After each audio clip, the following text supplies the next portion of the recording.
ये युद्ध क्या अब लंबा खिंचता दिख रहा है? चौथा दिन हो गया है। मैंने इसीलिए भारत और पाकिस्तान के संघर्ष का भी जिक्र किया, और उसमें अब दबाव था नहीं था, पर दुनिया की एक इन्वॉल्वमेंट थी कि भाई लड़ाई मत कीजिए। यहां कुछ उल्टी गंगा भी बहती दिख रही है क्या? यहां खेमेबाजी ऐसी हो गई है कि वो चल रहा है, न्यूक्लियर फ्लैश पॉइंट सीधा इस्टेब्लिश हो रहा है, पर कोई रोकने का काम करता दिखाई नहीं दे रहा है। उम्मीद ही लगा सकते हैं। बाकी तो आपके एक्सपर्ट्स इतने सारे हैं यहाँ पर, हम उनकी बात भी सुनेंगे। उम्मीद ये है कि अगर ट्रंप और पुतिन ने आपस में बात की है और ट्रंप ने अगर उनको एडवाइस किया इजरायलीज को कि खामेनाई साहब को पर्सनली नहीं हर्ट करना है, तो ऐसा लगता है कि वाइंड डाउन हो सकती है ये वॉर। उसमें खाली ईरान का कहना यह है कि आखिरी वार उनका होगा, क्योंकि शुरुआत इसराइल ने करी है, तो आखिरी वॉर ईरान करेगा।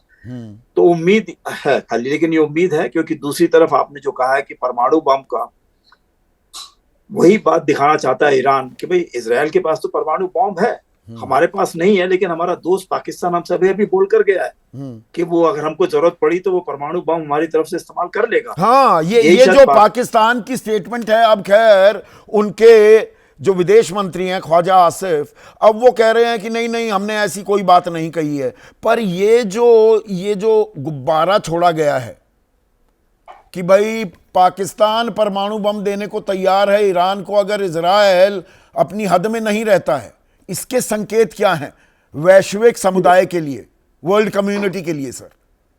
देखिए, ऐसा लगता है कि अभी पाकिस्तान गया था, टर्की गया, ईरान गया और सऊदी अरेबिया से बात करी है। तो हो सकता है कि तीनों देशों को पैसा लेने के लिए उन्होंने कहा होगा कि बॉम्ब आपका ही है, अगर जब भी जरूरत पड़े हमें हुक्म दीजिए, हम इसको इस्तेमाल कर डालेंगे। अब खैर ठीक है, उनके डिफेंस मिनिस्टर हैं, तो अल्टीमेटली तो शायद डिसीजन उन्हीं को लेना होगा। वो सोचते तो यही है कि वही लेंगे डिसीजन, तो इसलिए उन्होंने अपनी तरफ से कह दिया है।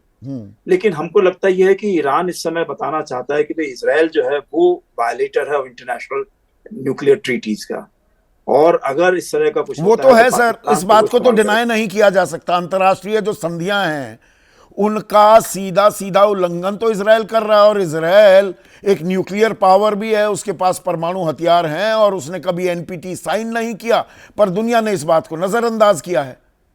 तो इसमें डिप्लिसिटी जो डिप्लोमेसी की है, दो मुहापन, या बिल्कुल सरल भाषा में दोगलापन कहूं, वो भी साफ दिखाई देता है ना सर? ईरान करना चाहता है ना, दिखाना चाहता है ईरान सबको, तो इसलिए वो लड़ाई थोड़ा सा और रखना चाहेगा।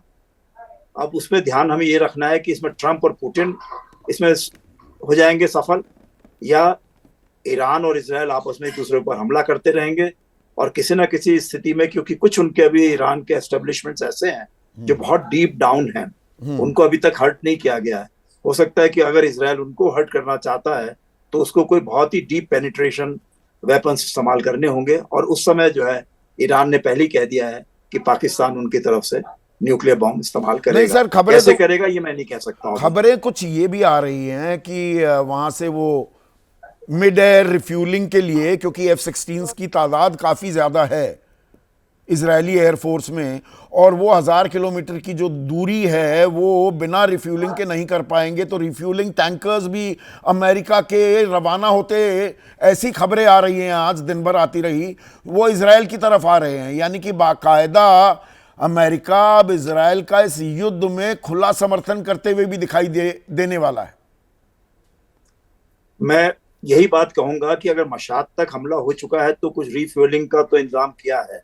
उसके बाद में अगर वो और आगे जाना चाहते हैं और 1,000 किलोमीटर, तो अफगानिस्तान की एयर स्पेस उनको कवर करनी होगी। और अगर अफगानिस्तान के पास में कोई एंटी एयर डिफेंस नहीं है तो वो आसानी से कर पाएंगे, और अमेरिका अगर उसमें उनकी मदद करता है तो ये मेरे ख्याल से ईरान ने दिखा दिया है कि हम सब मुस्लिम देश एक साथ हैं, पाकिस्तान हमारे साथ है, जो हम कहेंगे न्यूक्लियर बॉम्ब हमारा है सबका। तो ये मैं समझता हूँ कि अमेरिका को अब मालूम चल गया है कि जो वो खेल कर रहे थे पाकिस्तान के बारे में, और पाकिस्तान इंडिया को, दोनों को, दो न्यूक्लियर पावर्स को आपस में मेल कराना चाहते थे, दोस्ती कराना चाहते थे, अब मेरे ख्याल से उनको मालूम चल गया है कि वो दोस्ती एक हद तक चलेगी, आगे नहीं चल पाएगी, क्योंकि सब मुस्लिम देश इस मसले में न्यूक्लियर बॉम्ब सब ने पैसा दिया है, और सब के सब कहेंगे कि भाई हमारा है। अमेरिका ने भी कुछ ना कुछ मदद करी है, मैं ये नहीं कहता हूँ, चीन ने भी मदद करी है, लेकिन इस समय बड़ी बात यह है कि पाकिस्तान सबको बोलकर आया है कि ये आपका बॉम्ब है, मैं आपके लिए काम करने को तैयार हूं, बताइए कब करना है मुझे इस्तेमाल इसको।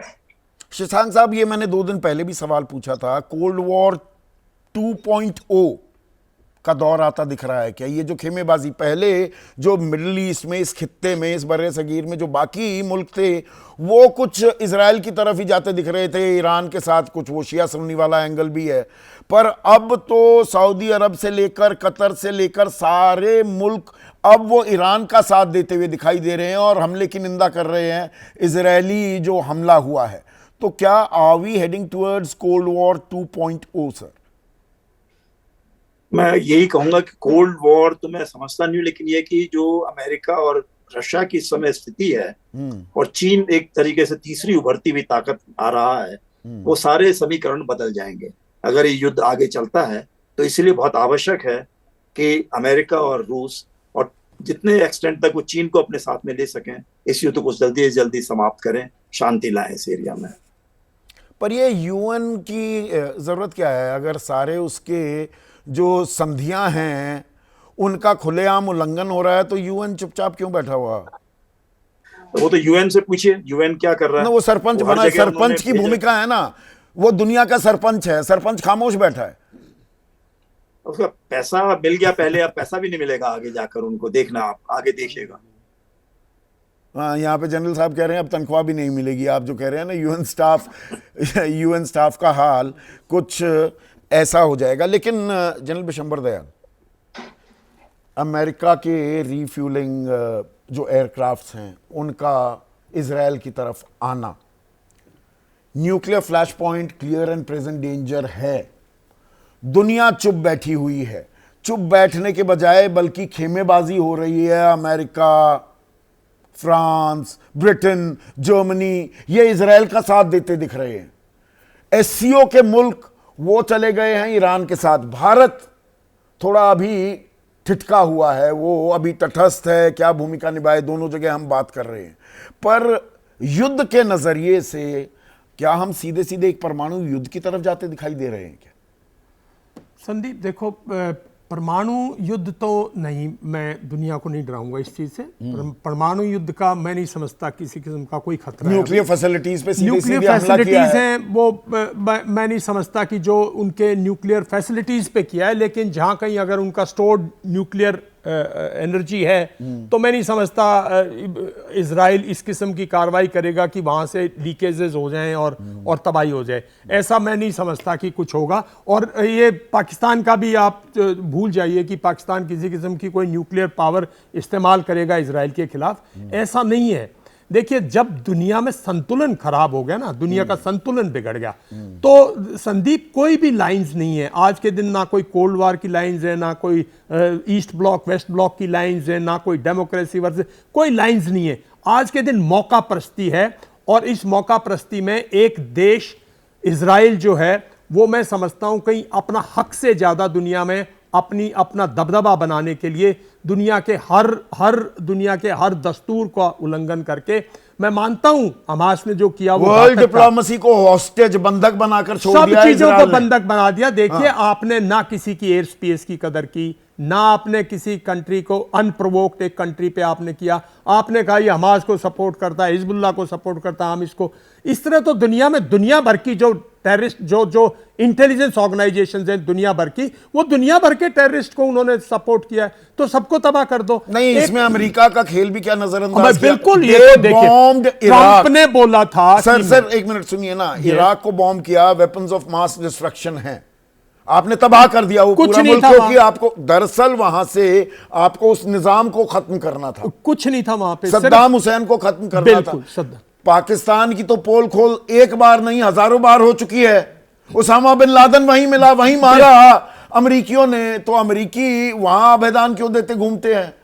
बट देल बॉम्ब इराक, नाउ देल बॉम्ब ईरान। देखो, अमेरिका जो है, हाँ, अमेरिका के बगैर तो ये हो ही नहीं सकता। अमेरिका ने तो कहा था कि भाई मैं लड़ाई बंद करवा दूंगा। असल सरपंची तो यहां पर प्रेसिडेंट ट्रंप जो है अमेरिका कर रहा है। पूरी दुनिया को, एक प्रेसिडेंट ट्रंप ने पूरी दुनिया में एक ऐसा माहौल बना दिया है जो अनसर्टेनिटी का माहौल है, और बैक चैनल्स पे जो हो रहा है वो हमारे सामने दिख रहा है। ये पूरा का पूरा अमेरिकन सपोर्टेड है, कोई लड़ाई बंद नहीं हुई। हमास और उसकी लड़ाई छोड़ दो, लड़ाई को बढ़ा दिया।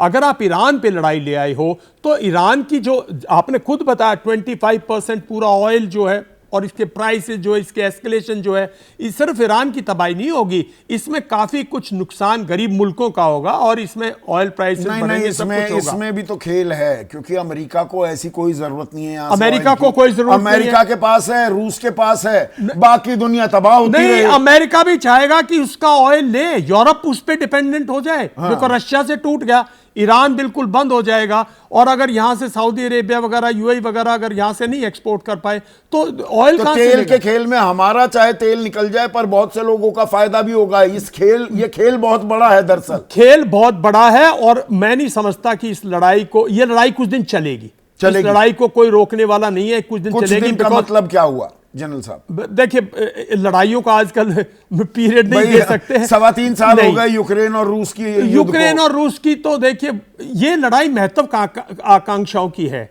ये लड़ाई नेतन्याहू की महत्वाकांक्षा की है भैया, खमेनाई की भी, और वो खमेनाई की भी बिल्कुल। वो तो देखिए अनडिस्प्यूटेड लीडर है, तो 50 साल से, शाह से भी ज्यादा वो हैं, मैं नहीं कह रहा। लेकिन भारत को सोचना चाहिए ना कि भाई देखिए, हम आज तक कहते थे, और जल भी बैठे मेरे साथ में, कि भाई पाकिस्तान के पास डेप्थ नहीं है और हम ईरान उसके अगेंस्ट रहना चाहिए, और अफगानिस्तान की डेप्थ नहीं मिलनी चाहिए, उसके पास स्ट्रेटेजिक डेप्थ नहीं है। ये हमारा सबसे बड़ा एडवांटेज है, और हमने इसीलिए छापामार में हमने इन्वेस्टमेंट्स किए हैं। और इसलिए, लेकिन अगर आपने कोई भी इस किस्म की भूल जैसे आप कर रहे हो अगर की, जिससे ईरान बिल्कुल और पाकिस्तान एक साथ हो गए, तो आपने तो पाकिस्तान को स्ट्रेटेजिक डेप्थ नहीं, पाकिस्तान को तो आपने स्ट्रेंथ दे दी। ये आपने बहुत इंपॉर्टेंट। और दूसरा ये है कि देखिए, इजराइल हमारा स्ट्रेटेजिक पार्टनर है, मैं मानता हूं। स्ट्रेटेजिक पार्टनर नहीं है, मतलब हमारा टेक्नोलॉजी पार्टनर है, हमारा बिजनेस पार्टनर है, और काफी कुछ है। लेकिन रशिया हमारा स्ट्रेटेजिक पार्टनर है, इसमें कोई शक की बात नहीं। लेकिन ऐसा नहीं है कि भाई हम एकदम से पूरे के पूरे इजराइल के उसमें आपने एक अच्छा ठीक है जनरल साहब, एक अच्छा टेक ऑफ पॉइंट ये दिया है। बहुत डगर है, बहुत कठिन है डगर पनघट की, वो जो है ना एक पुरानी बात जो होती थी, ये डगर कूटनीति की भी बहुत कठिन होती जा रही है क्या? इजराइल के साथ भी हमारे कुछ हित हैं जो हम साध रहे हैं, और ईरान के साथ भी हैं। तटस्थ होकर हम कब तक, वो नट कब तक बने रहेंगे, टाइट रोप वॉक कब तक होगी? महेश जी, सवाल काफ़ी दुष्कर है, और लेकिन इसको दो स्तरों पर हल किया जा सकता है, इसका जवाब दिया जा सकता है। एक तो हमारी जो परंपरागत नीति है वो इस तरह के इंटेंगलमेंट से बचने की है, और ये नीति सफल रही है काफ़ी हद तक। दूसरा जो है वो, अगर आप पाकिस्तान से तुलना करें तो वो तो भाड़े के हैं, हर जगह बिकाऊ हैं। जैसा आपने खुद ही कहा कि तुर्की को भी परमाणु बम देने को तैयार हैं, सऊदी अरब के पैसे लगे हुए हैं परमाणु बम बनाने में, उसके साथ कुछ गुप्त संधि है, ईरान को भी देने को तैयार हैं। और चौथी बात मैं कहना चाहूँगा, जिससे शायद कुछ सरप्राइज हो, मेरे ख्याल से पाकिस्तान अमेरिका के साथ भी है बहुत कस के। और जो आपने देखा होगा कि 3 बार कम से कम पाकिस्तान के इतिहास में अमेरिका का वो बेस बन चुका है, चाहे वो सीटो सेंटो के ज़माने में हो, चाहे वो अफ़गानिस्तान में रेड आर्मी आने के ज़माने में हो, चाहे वो ओसामा बिन लादेन के सितंबर 11 के कांड के बाद हो। तीनों बार उसने अमेरिका को अपना ज़मीन इस्तेमाल करने को दी है, और उसकी एवज़ में उसको बड़ा तगड़ा फ़ायदा हुआ है। और अगर आप देखें कि पिछले महीने क्यों 10 तारीख को अचानक ट्रंप साहब को पाकिस्तान के लिए बहुत ममता आ गई, और क्यों उन्होंने युद्ध रुकवाया, पाकिस्तान की तारीफ़ें की, क्यों जनरल साहब को बुलाया गया 250 साल अमेरिकी सेना के 13 तारीख को होने में, 14 तारीख को, 13 तारीख को डिनायल भी आ रहा है वैसे जी। लेकिन ये क्या दिखा रहा है कि पाकिस्तान को फिर से एक तरह से बेस करने के लिए ईरान के विरुद्ध इस्तेमाल करने की योजना है। पर इसमें हमारी वही बहुत कठिन है डगर पनघट की क्या महेश जी? क्योंकि दरअसल इससे फायदा पाकिस्तान का हो गया, अमेरिका अपने हित साध रहा है, हमारे हित कहां सध रहे हैं? या हम अटक गए हैं? ये बहुत कड़ा इम्तिहान चल रहा है हमारा। देखिए, हमारे हित सुरक्षित हैं और जहाँ एज ए फॉर्मर डिप्लोमेट मैं कह सकता हूँ कि हमारे हितों पर आंच नहीं आती है। हमारी जो क्रेडिबिलिटी है, साख है, वो बराबर रहती है और ना हम बिकाऊ हैं ना हम खरीदार हैं। और ये तरीका मेरे हिसाब से भारत के पर सारी अंतर्राष्ट्रीय संधियों का अगर इस तरह से खुलेआम उल्लंघन होगा, अगर वहाँ बच्चे, मासूम बच्चे और महिलाएं मारी जा रही हैं, गजा में 60,000 का फिगर आ रहा है, या ईरान में भी जो हो रहा है, भारत की एक आप जैसे लोगों की वजह से, आप जैसे राजनयिकों की वजह से हमारी एक छवि थी पूरी दुनिया में। जी। हम जो ह्यूमैनिटेरियन मानवीय पहलू कभी नजरअंदाज भारत करता नहीं दिखाई दिया जी। यहां पर ये चुप्पी, क्या हमारी स्टेटेड पॉलिसी सालों की, उसमें एक नुआंस आ रहा है? मैं यू टर्न की बात नहीं करूंगा, एक बदलाव भी आ रहा है। आपकी बात सही है। अगर एक तर्क दिया जाए कि अमेरिका की निंदा की जा सकती है, इजराइल की निंदा की जा सकती है, चाहे वो रूस हो, चाहे चीन हो, चाहे एससीओ हो, चाहे यूनाइटेड नेशन जनरल असेंबली हो, तो भारत इस बारे में क्यों? अरे भाई, पाकिस्तान अगर बिलबिला रहा था, घुटनों पर आ गया था, 9 उनके हमने आतंकी ठिकाने नेस्तनाबूद कर दिए, 100 से ज्यादा हमने आतंकी मार दिए सर, हमने 11 एयर बेसिस को नुकसान पहुंचा दिया, लाहौर का एयर डिफेंस सिस्टम तबाह कर दिया, तो हमने मध्यस्थता क्यों की? ट्रंप कह रहे हैं कि मैंने करवाई। अब यहां सवाल ये आ जाते हैं ना। जी, आते हैं। और ये इसके बदले में अगर कहना चाहूं कि यहां मध्यस्थता नहीं कर रहा अमेरिका, ईरान और इजराइल के बीच मध्यस्थता नहीं कर रहा है, खुलेआम इजराइल के साथ जा रहा है। यहां मध्यस्थता क्यों कर रहा था, हमारे साथ क्यों नहीं था? If Donald Trump is our friend, why was he not with us? Hyphenate क्यों कर रहा था हमारी रिलेशनशिप, और कर रहा है लगातार। अब तो फिर से हाइफनेशन चालू हो गया है। हाँ। लेकिन वो दोनों गेंदों को आसमान में एक साथ नहीं, उछालना जुड़े चाहते हैं ना। ईरान और इजराइल में जो हो रहा है वो भारत के साथ, ये हमारी कूटनीति, हमारा जो स्टैंड होगा, रुख रवैया होगा, ये सब कुछ जुड़ा हुआ है। जी, एक एकाग्रता है इस बारे में। हाँ। एक समावेशता है जो कि जिसको कि साख जिससे बनती है देश और की। इसमें छोटी मोटी बात नहीं है। जिस इलाके में अब ये तनाव हो रहा है, ये जंग हो रही है, क्लियर, यहाँ 1 करोड़ लोग हैं भारतीय मूल के। Indian diaspora is 1 crore people. 10,000 के करीब तो ईरान में ही है, वहां हमारे छात्र भी हैं जी। उनको निकालना भी अब एक बड़ी चुनौती होने वाली है, क्योंकि वहां पर तो सारे हवाई अड्डे तो बंद पड़े हुए हैं। तो ऊपर की तरफ सेंट्रल एशियन रिपब्लिक्स की तरफ जाकर बस के रास्ते से और तब लाना पड़ेगा। जी, ये सब चीजें देख करके ही भारत ने धीर गंभीर तरीका इस्तेमाल किया है।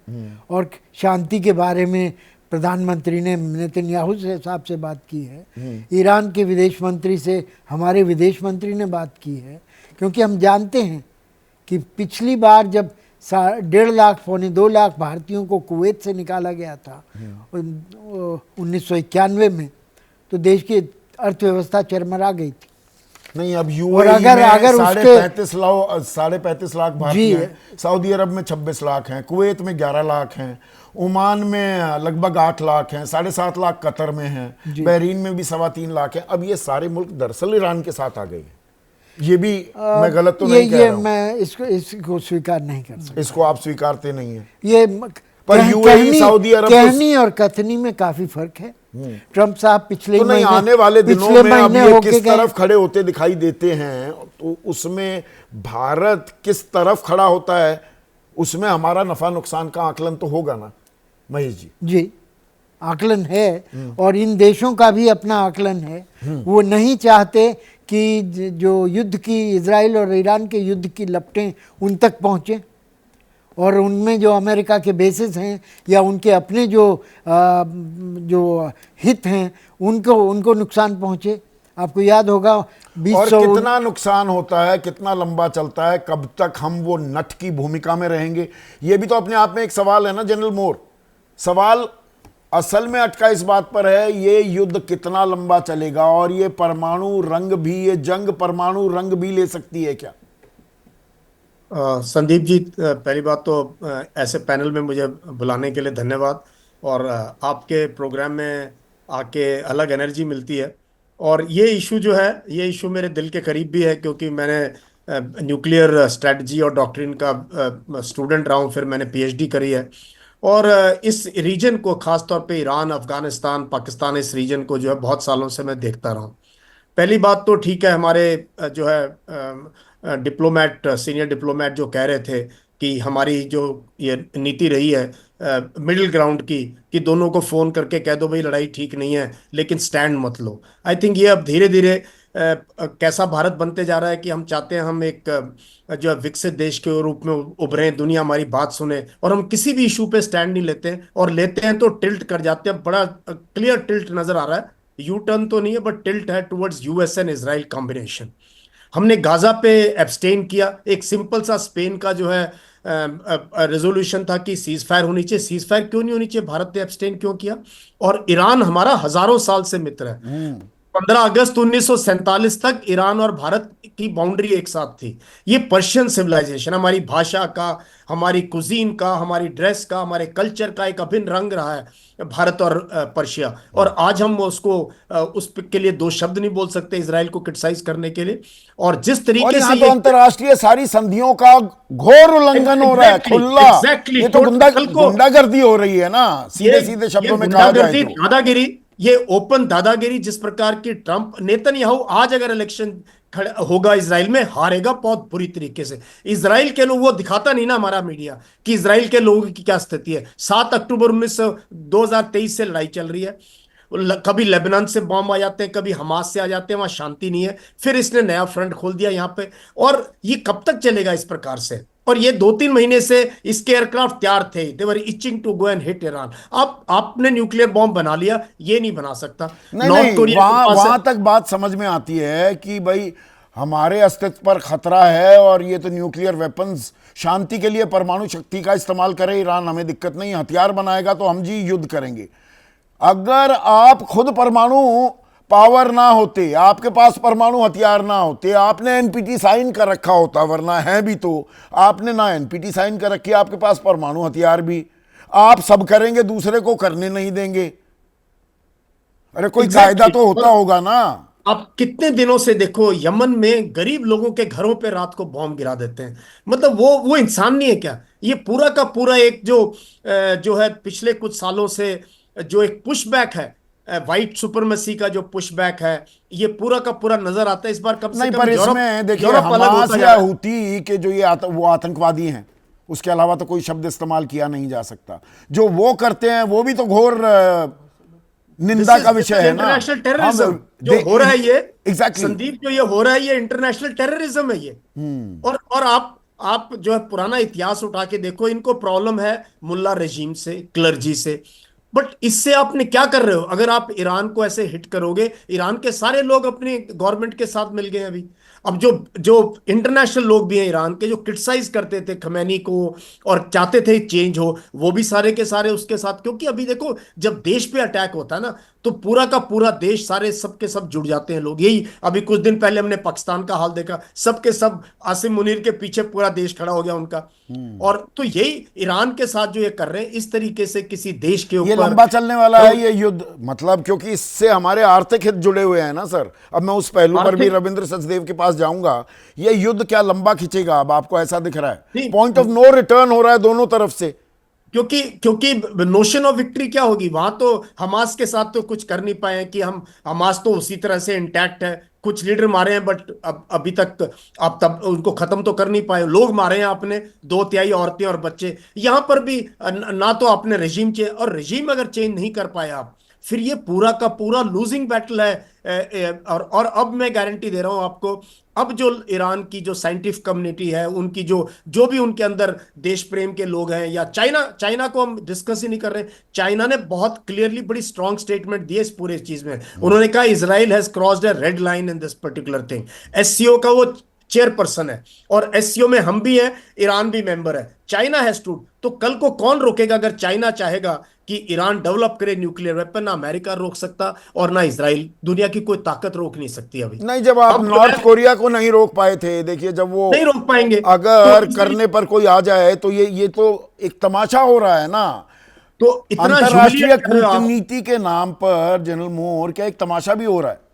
तमाशा का आप ह्यूमिलिएट कर रहे हो एक इतने बड़े देश को, इतने लोगों को, जिनका अपनी एक, आपसे ज्यादा अमेरिका और इजराइल से ज्यादा इनका सिविलाइजेशन रिच है, उनको आप ह्यूमिलिएट कर रहे हो 30-35 साल से। अब उनको ह्यूमिलिएट कर रहे हो कि हम आपको उनको जिस प्रकार से उन्होंने टारगेट किया, तो ये दुनिया के लिए, इंटरनेशनल ऑर्डर के लिए और भारत जैसे देश के लिए। हम साउथ अफ्रीका पर हमने उनके साथ क्रिकेट नहीं खेली इतने साल, हमने अपने पासपोर्ट पे स्टैंप लगाते थे not allowed to go to South Africa. हम स्टैंड लिया था हमने, भारत ने, रंग भेद के खिलाफ, और हमने हर जगह स्टैंड लिया। ये भारत स्टैंड लेने वाला कंट्री रहा है पहले, बट अब जो है, अब पता नहीं कहां हम क्या हमारा ऐसा कौन सा हित है। इजराइल सामान देता है, पैसे लेता है, और अमेरिका को हमारी बहुत सख्त जरूरत है अमेरिका को आज के दिन। नहीं, और वो सिर्फ हमें ही दे रहा है क्या? पाकिस्तान को अमेरिका लगातार सारी चीजें दे रहा है ना? पानी दे रहा है, पूरा का पूरा सपोर्ट है। और उनका जो है सेंटकॉम का जो कमांडर इन चीफ है, उसने सेनेट के आगे कहा कि Pakistan is our most trusted ally in war against terrorism. पूरी दुनिया को सुनाया तो उसने। मतलब ये बहुत ही दिलचस्प भी है, बहुत ही इंपॉर्टेंट, महत्वपूर्ण भी है, जिस मुहाने पर, कूटनीतिक मुहाने पर हम खड़े हैं। पर अभी आर्थिक पहलू पर रविंद्र सचदेव अगर हम जाएं, अब ईरान, देखिए ज्यादा नुकसान ईरान का हो रहा है, इसमें तो कोई शक नहीं। सैन्य ताकत इजराइल की ज्यादा है, साइज बड़ा ईरान का है, पर क्या बौखलाया हुआ, खिसियाया हुआ ईरान अब उसके पास एक ट्रम्प कार्ड है, एक तरफ का पत्ता है, वो है स्ट्रेट ऑफ हॉर्मुज पर कब्जा।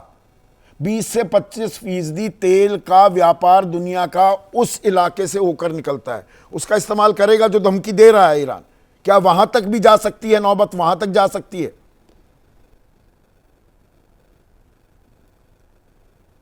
Thank you Sanjeev ji. मेरे विचार से डेफिनेटली जा सकती है और जाएगी। पीछे कदम रखते हैं। नेतन्याहू का एम क्या है इजराइल का? या तो ईरान का न्यूक्लियर प्रोग्राम इतना डिस्ट्रॉय कर दो कि उसे 5-7 साल लगे रिकवर होने में, जैसे उसने इराक का एक समय में किया था, या इस बार ही ईरान का पूरा न्यूक्लियर प्रोग्राम टोटली डिस्ट्रॉय कर दो। अब नेतन्याहू तो नेतन्याहू है, उन्हें शायद ये वंस इन अ जनरेशन मौका दिख रहा है कि पूरा का पूरा ईरान का न्यूक्लियर प्रोग्राम खत्म कर दिया जाए, तो ठीक है इजराइल के लिए। परंतु प्रॉब्लम इजराइल के लिए कि इजराइल वो अकेले नहीं कर सकता, नॉट अकेले, इजराइल कर ही नहीं सकता। इजराइल के पास वो डीप बंकर बॉम्ब्स नहीं है जो फदरोव को करीब 1500 मीटर नीचे उसको डिस्ट्रॉय कर सकें। इजराइल के पास एयरक्राफ्ट नहीं है जो उस तरह के बॉम्ब ले जा सके। वो है तो केवल और केवल, जहाँ तक मेरा अंदाजा है और जो आई थिंक मोर और लेस में पक्का हूँ, वो है केवल और केवल अमेरिका के पास, इजराइल के पास नहीं है।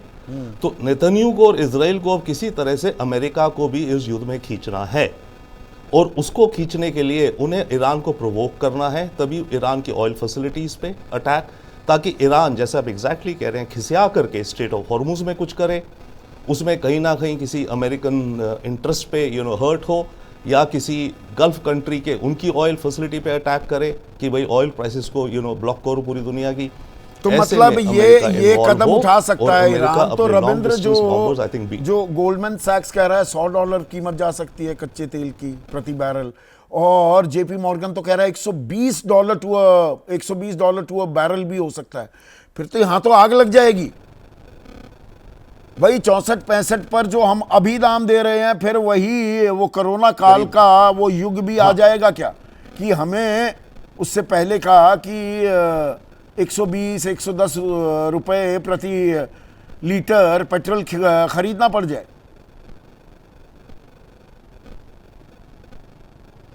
संदीप जी, आपने प्रोग्राम की शुरुआत में कहा था कि हर $10 की इंक्रीज बैरल पर अगर शॉर्ट या मीडियम टर्म हो तो भारत की जीडीपी पे अंदाजा है करीब 0.5% फर्क पड़ेगा। हाँ, $10 की इंक्रीज पे। अभी कितना है, 90 पे, जितने पर भी है। और इन्फ्लेशन में भी हर $10 बैरल का 0.5% इन्फ्लेशन पे इम्पैक्ट होगा। अभी कितनी इन्फ्लेशन, शायद हमारी 3% है शायद कुछ आंकड़ों के हिसाब से। हाँ, वो तो ये इसमें भी दरअसल तो बहुत ज्यादा है, इससे कहीं ज्यादा है। $30 बढ़ती है तो तो बट ओके, अगर $30 तेल की कीमत बढ़ती है, दैट मीन्स स्ट्रेट अवे हमारा 1.5% जीडीपी चॉप्ड ऑफ और 1.5% इन्फ्लेशन क्लियरली एडेड। इसके अलावा गल्फ में जो हमारी रेमिटेंसेज आती हैं, जो हमारे भाई एनआरआई डायस्पोरा है, I think 30-35 billion dollars annual आता है, अमेरिका और इन दोनों की ईच बराबर हैं शायद मोर और लेस, उस रेमिटेंसेस पे फर्क पड़ेगा। तो इकोनॉमिक इम्पैक्ट तो डेफिनेटली है, लॉजिस्टिकल इम्पैक्ट हमें पड़ेगा। हम चाबार से जो सेंट्रल एशिया जाना चाहते हैं, आई थिंक अम्बेसडर सचदेव शुरू में कह रहे थे, हम सेंटर पीछे से पाकिस्तान ने तो हमें ब्लॉक कर ही रखा है, चाइना कॉरिडोर और पाकिस्तान ने, हमारा कोई एक्सेस नहीं है बैकयार्ड में सेंट्रल एशिया के, वो हमारा रुक जाएगा सारा चाबार पोर्ट। इधर हम इंडिया मिडिल ईस्ट कॉरिडोर जो सोच रहे हैं, going to Greece and Cyprus जो आज बात हो रही है, वो डिले हो जाएगा। इस सारी उथल पुथल में चाइना को मौका मिलेगा या एंट्री करने का, इस सारी उथल पुथल में अरब स्ट्रीट में क्या होगा वो भी नहीं कह सकते, क्योंकि इनके जो मोनार्की के लीडर्स तो अमेरिका के साथ हैं, बट ग्राउंड में तो काफ़ी सिंपैथी एम्पैथी आप कहिए गाजा के साथ भी है। बिल्कुल है। तो नेतन्याहू मेरे ख्याल से हिचकिचाएंगे नहीं इस तरफ ले जाने को, क्योंकि उनको अपनी जिंदगी की अचीवमेंट भी दिखेगी ना। नहीं, हमें वो तो हो गया, इजराइल ईरान की बात हो गई, रविंद्र सचदेव। नहीं, भारत की भाई हमें क्या करना होगा, हमें अपने आर्थिक हित तो साधने हैं ना। अगर हम विश्व गुरु बनना चाहते हैं, हम ये अपनी विकास दर को मेंटेन करना चाहते हैं, अभी हम कोई चौथी सबसे बड़ी अर्थव्यवस्था हम कहते रहें, प्रति व्यक्ति आय में हम 144वें नंबर पर हैं। हमारा किसान विशुद्ध किसानी से 27 रुपए प्रतिदिन ही कमाता है। 81 करोड़ 35 लाख लोग, अभी 5 किलो अनाज दिया जा रहा है उन्हें। इन बातों को हम नजरअंदाज नहीं कर सकते। तो ये जो हो रहा है मिडिल ईस्ट में, हमें आर्थिक से हित साधने के लिए क्या करना चाहिए तुरंत, अगर मैं आपसे एक सुझाव मांगू तो? आई रियली डोंट नो, सब चीजें मेरे से क्वेश्चन जी। हाँ, क्विकली, एक तो कुछ चीजें हमें करनी पड़ेंगी, मरता क्या ना करता, हमें तेल को डाइवर्सिफाई करना पड़ेगा। तेल इस रीजन से हॉर्मूज ब्लॉक हो गई है, वो हमें दूर जगहों से, लैटिन अमेरिका से, अफ्रीका से, अमेरिका से ऑलरेडी हम ले रहे हैं, रशिया से डाइवर्सिफाई करना पड़ेगा तेल का सप्लाई इटसेल्फ, चाहे महंगा कीमत भी देना चाहिए। अभी से ही हमारे पास प्लान होनी चाहिए। बिल्कुल सही आप कह रहे हैं जी। एक सेकंड आशुतोष, पर ये आपको कैसे अनफोल्ड करता दिख रहा है, जो ये ईरान इजराइल का युद्ध है, और जो हम बीच में अभी कहने को तटस्थ, या मैं कहूं अभी मन पक्का नहीं बना रहे, इस स्थिति में कब तक रहेगा भारत? देखिए संदीप, दो चीजें महत्वपूर्ण है। पहली बात यह कि ये जो लड़ाई है, ये दरअसल इस बात को तय करेगा कि अमेरिका की जो दादागिरी है और चाइना की जो महत्वाकांक्षा है, उसकी लाइन को ये अंडरलाइन करेगा। और इसलिए क्योंकि जो स्टेटमेंट जो चाइना ने दिया है इजराइल को लेकर, वो स्टेटमेंट बहुत चाइना अमूमन देता नहीं। उसने कहा कि Israel has crossed all red lines. इसका मतलब बिल्कुल साफ है कि आज की तारीख में अगर आप वर्ल्ड पॉलिटिक्स को देखिए, तो चाहे पाकिस्तान का मसला हो या फिर ईरान का मसला हो, रशिया चाइना बिल्कुल एक साथ मिलकर खेल रहे हैं। और रशिया कभी भी नहीं चाहेगा, और चाइना भी कभी भी नहीं चाहेगा कि ईरान क्रम्बल कर जाए, क्योंकि अगर ईरान क्रम्बल कर जाता है, जो जिसको बड़े मुश्किल से पिछले कई सालों में रूस और चाइना ने कल्टीवेट किया अपने साथी के तौर पे, तो वो एक अजीबोगरीब स्थिति पैदा करता है। जगन्नाथ यादव हैं आशुतोष, हमारे दर्शक हैं बांदावासी, वो ये पूछ रहे हैं ट्रंप साहब अब सीज फायर क्यों नहीं करवा पा रहे? वो तो शक्ल है ना, जब से डोनाल्ड ट्रंप आया, मैं कराऊंगा, मैं यूक्रेन रूस में युद्ध बंद कराऊंगा, भारत पाकिस्तान में करा, यहां सीज फायर कराने के बजाय विमान भेजते घूम रहे हैं, समर्थन देते घूम रहे हैं। ये खेल क्या है? देखिए, ये सवाल तो हमारे ख्याल से मौजूदा सरकार, भारत की मौजूदा सरकार से पूछना चाहिए कि जब आप जीत रहे थे तो आपने क्यों सीज फायर के लिए तैयार हो गए। ये सवाल तो उनसे पूछना है। मुझे नहीं लगता इसमें ट्रंप का कोई बहुत बड़ा हाथ नहीं, पर ईरान और इजराइल में सीज फायर क्यों नहीं करा रहे डोनाल्ड ट्रंप, और क्यों भड़का रहे हैं आग को? मैंने ये कहा कि अगर ये तो इस पर निर्भर करता है कि नेतन्याहू क्या सीज फायर के लिए तैयार होना चाहते हैं या फिर खामनेई सीज फायर के लिए तैयार होना चाहते हैं। यहाँ पर ये जानबूझकर किया जा रहा है, ये दरअसल एजेंडा है अमेरिका का, उन्हें वहां निजाम बदलना है, खेमेनाई को हटाना है ईरान से, जैसे सद्दाम हुसैन को हटाना था इराक से, तो वेपन्स ऑफ मैस डिस्ट्रक्शन की थियोरी इजाद की गई। संदीप इसको दूसरे संदर्भ में देखना चाहिए। पहली बात, जो इजराइल या अमेरिका अगर ये समझता है कि ईरान गजा है और वहां 60,000 लोगों का कत्ल कर देंगे तो बिल्कुल अलग स्थिति पैदा होगी। ईरान एक रिवोल्यूशनरी रिजीम है, एक आइडियोलॉजिकल स्टेट है। वो इतनी आसानी से हार मानने वाले लोग नहीं है। अमेरिका के सीने पे चढ़कर उन्होंने 1979 में रजा पहलवी की सरकार का तख्ता पलट किया था और वहां पे उन्होंने अपनी क्रांति को इंपोज किया है। वो हमेशा अमेरिका को इविल एम्पायर कहते रहे, हमेशा अमेरिका को सतन कहते रहे हैं। तो इसलिए ये अमेरिका के सीने पर सवाल इस बात का नहीं कि ईरान क्या चाहता है, अमेरिका, सवाल इस बात का यह है कि चाइना क्या चाहता है। क्या चाइना ये चाहेगा कि ईरान क्रम्बल कर जाए? क्या नहीं, हमें क्या चाहना चाहिए, सवाल यहां पर है। अभी चीन की बात छोड़ते हैं, आदित्य नागर हैं हमारे दर्शक आशुतोष, उज्जैन वासी, वो कह रहे हैं हम 2-3 नावों में क्यों सवार हो रहे हैं, क्या ये एक बड़ा इम्तिहान हो गया विदेश नीति का? संदीप, अगर आप मुझसे सवाल पूछ रहे हैं तो मैं बता दूं आपको कि दरअसल भारत सरकार को तो यह तय करना चाहिए कि उसकी विदेश नीति है क्या। आज की तारीख में मुझे ना तो उनकी कोई विदेश नीति दिखाई पड़ती है, ना उनका कोई विदेश मंत्री मुझे दिखाई पड़ता है। आप एससीओ के अंदर अकेले पड़ जाते हैं। अमेरिका आपको रोज गाली दे रहा हो, कह रहा आप ब्रिक्स के साथ हैं इसलिए हम आपके साथ नहीं आ सकते हैं। वो कहता है ये वादे किंग ऑफ टैरिफ है। और उसके बाद रूस आपके साथ नहीं, जो आपका बेस्ट फ्रेंड हुआ करता है, चाइना आपके साथ नहीं है, बांग्लादेश आपके साथ नहीं, नेपाल आपके साथ नहीं, मालदीव आपके साथ नहीं है, कनाडा आपके साथ नहीं है, और अमेरिका रोज आपको गाली दे रहा। तो अब है कहां? ये सवाल तो भारत सरकार को पूछना चाहिए ना कि जब हम विश्वगुरु बनने का सपना देख रहे हैं तो दरअसल भारत की नहीं, पलटकर फिर लोग ये भी कहते हैं, देखिए साइप्रस गए अभी प्रधानमंत्री, अब कनाडा जाएंगे, G7 में पहले न्योता नहीं दे रहे थे, देने पर मजबूर होना पड़ा। तो भारत को इग्नोर तो किया नहीं जा सकता। संदीप, आपने भी 30 साल कम से कम पत्रकारिता की, आपको कभी ऐसा सुना कि भारत के प्रधानमंत्री इंतजार में बैठे हो कि उनको निमंत्रण दे दे, और अगर निमंत्रण मिल जाए तो हम अपनी पीठ थपथपा ले करे, वाह वाह कि निमंत्रण मिल गया, अब तो बाहर देखिए अराइव हो गया। ठीक है, ये सारी बचकानी बातें हैं, सब बचपने वाली बातें। महत्वपूर्ण सवाल इस बात को लेकर क्या, महत्वपूर्ण सवाल ये कि आज की तारीख में भारत दुनिया के तख्ते पर, उसको पता ही नहीं उसकी विदेश नीति क्या है। 60,000 लोग गजा में मारे जाते हैं और भारत स्टैंड नहीं लेता सीजफायर करने के लिए। आप इजराइल के साथ खड़े होते हैं, आप अमेरिका के साथ खड़े हो नहीं, इजराइल के साथ भी अगर खड़ा होना है, मैं यहां पर एक आखिरी सवाल 20 सेकंड में प्लीज जवाब। इजराइल के साथ भी खड़ा होना है तो खुलकर कहिए ना, हम इजराइल के साथ हैं या हम ईरान के साथ हैं।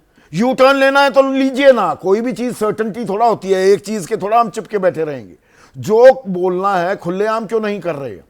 क्योंकि जब आप नॉन अलाइन थे तो आप खुलेआम जो प्रिंसिपल्स पे आप स्टैंड लेते थे, अब आपके भी प्रिंसिपल्स नहीं है, दुनिया के भी प्रिंसिपल्स नहीं है। संदीप, भारत की देखिए, भारत की सुरक्षा इसमें है कि भारत का सबसे बड़ा मार्केट है और 80 करोड़ लोग करीब जरूर है, लेकिन 60 करोड़ लोगों का मार्केट सबको अट्रैक्ट करता है। भारत के पास दुनिया भर के एंटरप्रेन्योर्स हैं, दुनिया भर की मैन पावर सर्विसेज हैं, जहां आपकी पावर ऑफ जो आपकी ह्यूमन रिसोर्सेज है वो है, दुनिया उसको यूज कर रहा है। भारत की मैं बिल्कुल मानता हूं, भारत की आज के दिन कोई ऐसी स्पष्ट इंटरनेशनल स्ट्रांग पॉलिसी नहीं है। हम खुलेआम ये नहीं कह सके कि हम रशिया आपके साथ हैं, क्योंकि रशिया हमारे साथ पिछले 50 साल से हमारे साथ था, हमने कभी खुल के नहीं कहा। हम तो कह रहे हैं जी हमने आपका ठीक है सर, टाइम ओवर। आप क्योंकि डिप्लोमेसी की बात हो रही है, 15 सेकंड में सर एक कंक्लूडिंग। और ये लड़ाई एक दिन की नहीं है, ये लड़ाई सारी चली है 7 तारीख से। अमेरिका ने कराई है, अमेरिका करा रहा है जी।